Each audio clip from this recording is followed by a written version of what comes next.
Hey students, Mr. B here.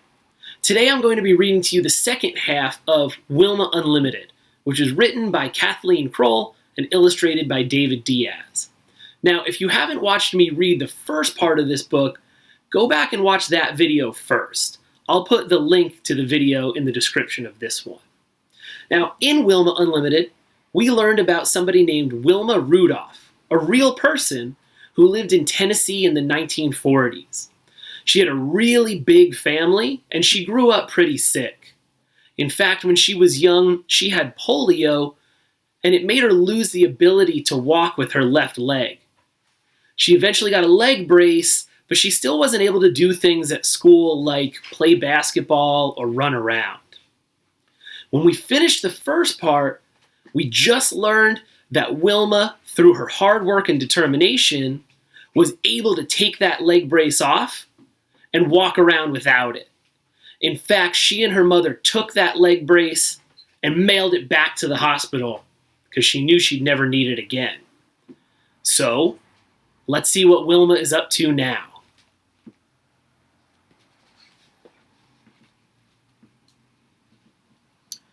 After years of sitting on the sidelines, Wilma couldn't wait to throw herself into basketball, the game she had most liked to watch. She was skinny, but no longer tiny. Her long legs would propel her across the court and through the air, and she knew all the rules and all the moves. In high school, she led her basketball team to one victory after another. Eventually, she took the team all the way to the Tennessee State Championship. There, to everyone's astonishment, her team lost. Sports are fun, but it's always hard to be on the losing team. Let's see how she reacts. Wilma had become accustomed to winning. Now she slumped on the bench, all of the liveliness knocked out of her. But at the game that day was a college coach. He admired Wilma's basketball playing, but was especially impressed by the way she ran.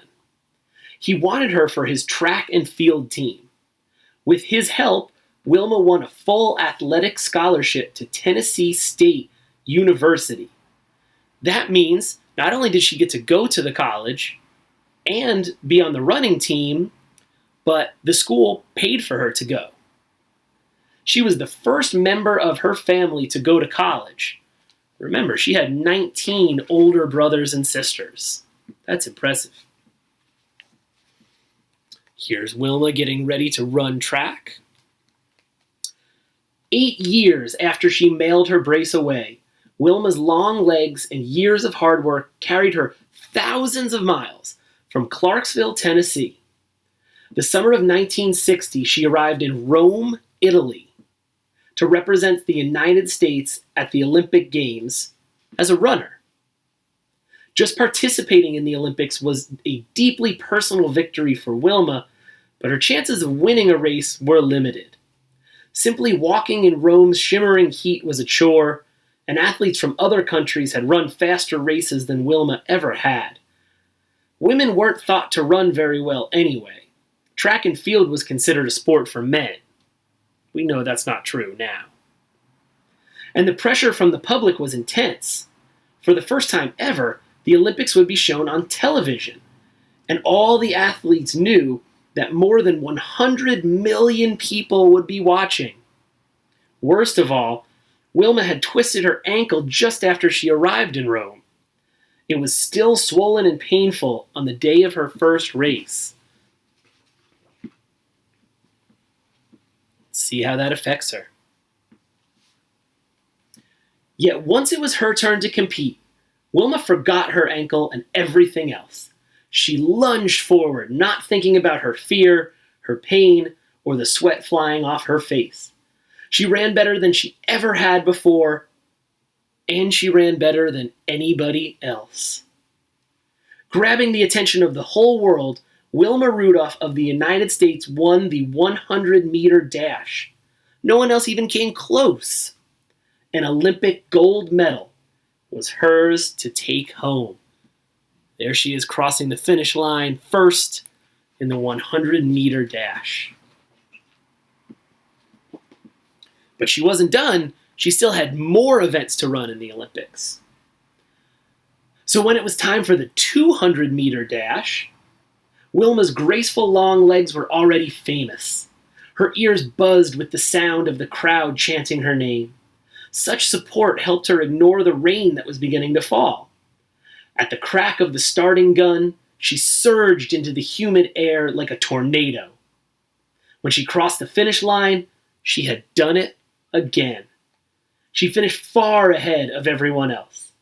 She had earned her second gold medal. Wet and breathless, Wilma was exhilarated by the double triumph. The crowd went wild. The 400-meter relay race was yet to come. A relay is where you run as a team. Wilma's team faced the toughest competition of all. And as the fourth and final runner on her team, it was Wilma who had to cross the finish line. We call that fourth runner in a relay an anchor. That's a really important job. And that was Wilma's job. Here is a drawing of a relay. You can see two of the runners passing what we call a baton to each other.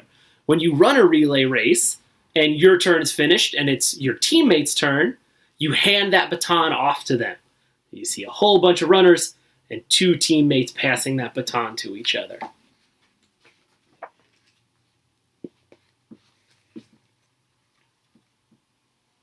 Wilma's teammates ran well, passed the baton smoothly, and kept the team in first place. Wilma readied herself for the dash to the finish line as her third teammate ran toward her. She reached back for the baton and nearly dropped it. Oh no. As she tried to recover from the fumble, two other runners sped past her. Wilma and her team were suddenly in third place. Ever since the day she had walked down the aisle at church, Wilma had known the power of concentration. Now, legs pumping, she put her mind to work. In a final, electrifying burst of speed, she pulled ahead. By a fraction of a second, she was the first to blast across the finish line. The thundering cheers matched the thundering of her own heart. She had made history. She had won for an astounding third time. There you see her crossing that finish line right ahead of the other runners with that baton in her hand.